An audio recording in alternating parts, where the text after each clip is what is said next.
անգամ փաստեր էինք բերել, ցավում եմ, որ քննարկումը հրապարակային դեռ չի եղել, բայց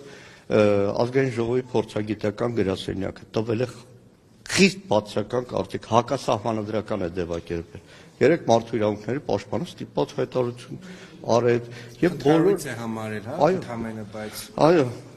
ինչ վերաբերվում է այն օրը կառավարության նիստում Սուրեն Պապիկյանը, որ ասում էր, թե կեղծ գիտնականներ, այստեղ մի հատ փաստ էի բերել, կեղծ գիտնականը ով է։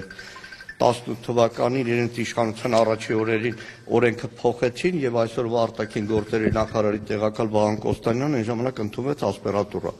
3 տարի իբր ասպիրանտուրայում էր, 3 տարի հետո երբ որ դիսերտացիայի ժամանակն էր ու չէր պաշտպանելու,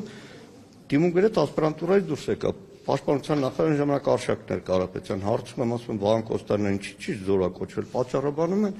առողջական խնդիրներով, այսպես են բանակից ազատում այս իշխանության ներկայացուցիչները եւ փորձում են փողատերերին ազատել, որը թույլ չենք տալու։ Շնորհակալ եմ։ Այս իշխանության տրամաբանությունն այսպեսին օրինակ փողտուր տուգանվի, հետո կար ժամանակում օրինակ 1 օրում փողտուր վարորդականի քննություն հանձնի, առհասարակ ամեն ինչի հիմքում դնում են փողը։ Այդ թվում հիմա նաեւ հարգելի Փալակ Նիկոլ Փաշինյանի ձևակերպումն է, չէ՞, աղքատությունը մարդկանց ուղիների մեջ է, այսպիսի ծայրեղ լիբերալ իշխանություն, որը ծառայում է միայն բանկային հավաքարքին, որի գերնպատակը փողն է, տուգանքն է,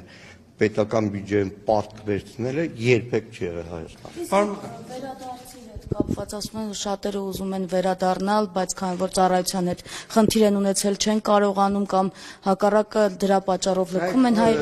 Այսօր հանձնաժողովի նիստում էլ Հայկ Սարգսյանի պատասխանեցի, երբ որ 1 տարի առաջ ինքը բերում էր այդ նախագիծը եւ 15 միլիոն դրամի, ասում են լավ Սփյուռքում, արտասահմանում, Ռուսաստանում ապրող հայերու միլիարդատեր չեն ու բազմաթիվ արձագանքներ կան մարդկանցից, որ մենք օրվա հաց ենք վաստակում, այսինքն այդ գումարների չափերը, որ դնում են, որովհետեւ պատկերացում չունեն կամ իրենց թվում է, որ իրենց շրջապատի գնային սանդղակով կարող են մտածել, որ համալիրներում հարսանիք անեն, բան անեն ու խմբակցությունից որևէ մեկը համալիրում հարսանիքին եղել է։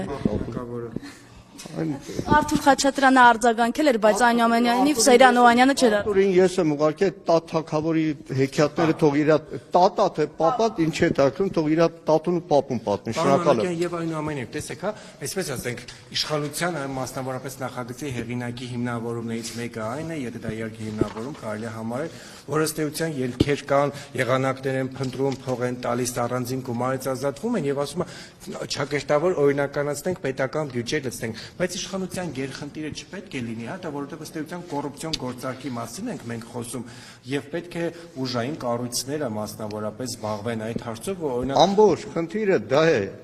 այսօր ճանապարհին լսեցի իշխանական պատգամավորներից մեկն էր, ասեց որ կոռուպցիա կա, բայց միանգամից շտապից բայց համակարգային կոռուպցիա չկա։ Այսինքն եթե փողը բանակից ազատվում է, նշանակում է կոռուպցիա կա։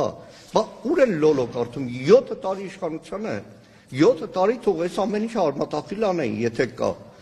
Այսինքն իշխանության, պետության խնդիրը այդ բացերը լրացնելն է, ոչ թե բացերը օրինականացնելն է։ Այսինքն հակառակ դեպքում եկեք մարդասպանին ասեք 15 միլիոն վճարի կամ 24 միլիոն վճարի մի ամիս նստի։ Կամ գնդակարությունը եթե տալիս են ոտից կրակեն վերջանա։